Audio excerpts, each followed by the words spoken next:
Hello ladies and gentlemen, my name is Trilbee and welcome to my review of I, Tonya, directed by Craig Gillespie and written by Stephen Rogers. I, Tonya follows the partially fictionalized but not really kind of pseudo based off of actual interviews that occurred. It's weird and kind of complicated, but it follows the life story of Tonya Harding, played by Margot Robbie, who is also a producer on the film. Tonya Harding was a figure skater in the 1980s and the 1990s, and she became well known for being one of the most technically skilled figure skaters in the entire world. However, she was looked down upon because she had a bit of a white trash reputation, and she came from poverty, she had a poor upbringing, and she was kind of described as a redneck skater. And her life was very difficult as she had a very unstable marriage with Jeff, played by Sebastian Stan, and she also had a very complicated and very abusive relationship with her mother, Lavonna Golden, played by Oscar winner Allison Janney. And I, Tonya is essentially a life story following Tonya Harding from when she first started skating in the early 70s to what happened in the mid-90s with the whole scandal concerning her rival Nancy Kerrigan and the whole,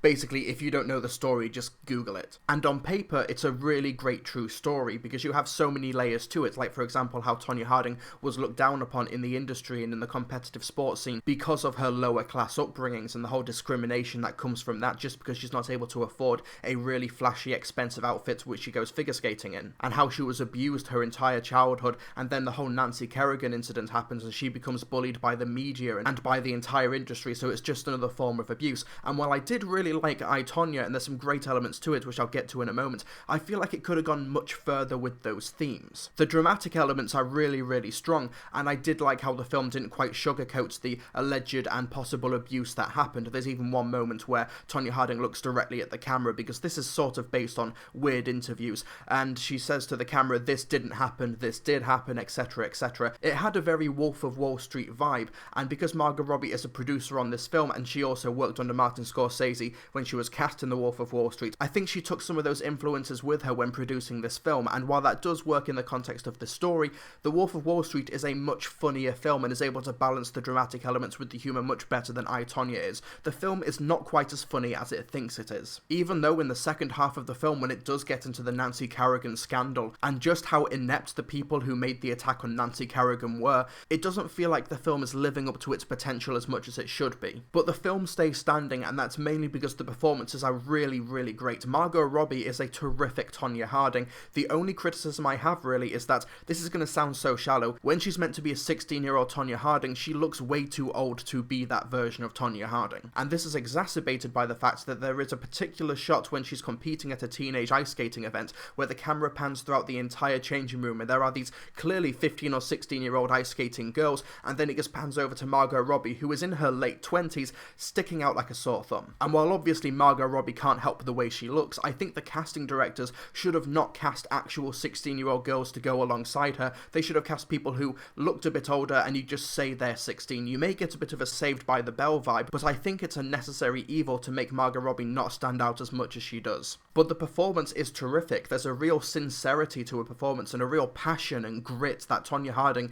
really had. And when we get to the last 10 to 15 minutes of the movie, Margot Robbie just lets loose and is all out in terms of her performance. There's a great sequence of her in front of a mirror applying her makeup and trying to appear like the beauty queen the world wants her to be, and she just can't live up to that expectation. It's a terrific wordless sequence, and I was floored by it. And while Allison Janney, who plays her mother, won the Oscar for this performance, I don't want to understate just how great Margot Robbie is in this role. She more than holds her own with Allison Janney, who is terrific in this film, and there's the weird interview sequences where she's got a bird on her shoulder, which apparently really happened. Sebastian Stan is really good in this role. Peter Walter Hauser as Tonya Harding's bodyguard is a lot of fun, and Caitlin Carver as Nancy Kerrigan does a good job at embodying the whole pixie dream girl image that America had of her in the 90s. But despite all this going for I, Tonya, there are still quite a few elements that really hold it back for me. For example, while I don't need a film to be 100% historically accurate in order to be a good film, there is a rather large omission at the very end of the film when it comes to Tonya Harding's consequences for what happened, or, you know, the consequences for what she didn't do, because this film firmly falls on Tonya Harding's side. However, the film portrays her sentencing at the end of the movie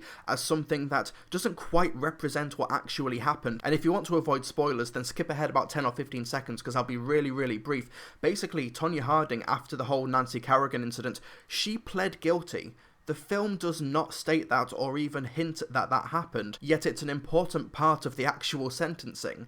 I feel like that's quite an important omission. And another issue, and I know this is less structural and kind of more production side, the figure skating sequences, yeah, they weren't put together very well. Like, the skating's great and the editing is really well done, but the body double work, it's just, the technical ability just wasn't there. You've got this weird ghost-like Margot Robbie head on top of this figure skater, and despite I, Tonya being shot on film and having that natural grain to it, the blurry head on top of the skater is just really, really noticeable, and it really took me out of those sequences. And the young Tonya Harding skating sequences, where she's played by McKenna Grace and Maisie Smith, just seeing their heads on these children's bodies, it was really badly done in my opinion. I watched the film with my fiance and she said she didn't notice and that it didn't bother her, which is completely fine. If it doesn't bother you, that's completely fine, but it really stuck out to me. But still, I did like I, Tonya. I thought the performances were great. I think the story was solid, even though it wasn't quite as funny as it thought it was. The film clearly had a lot of its mind, and it has a righteous feel to it as well. I'm probably coming across more negative than I mean to, because I do like I, Tonya. I want you folks to go out and see it. But there were some big issues that really stuck out to me, and I just thought they were worth addressing. I also do think it was a missed opportunity to not have the actual background music that Tonya Harding had